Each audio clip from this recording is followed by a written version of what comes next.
Hi guys, welcome to the channel. In today's video, I'm going to show you how you can activate tie-dye theme on Instagram. So the first step you simply need to do is to open Play Store and search for the Instagram.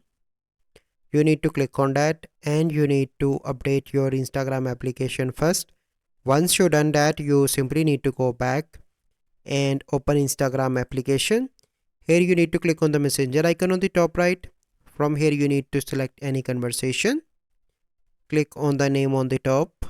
Click on theme. And now you need to find the tie-dye theme. So let me scroll down.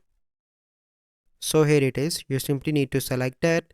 Wait for a few seconds and now you can see that tie-dye theme is activated for this conversation. So this is the process.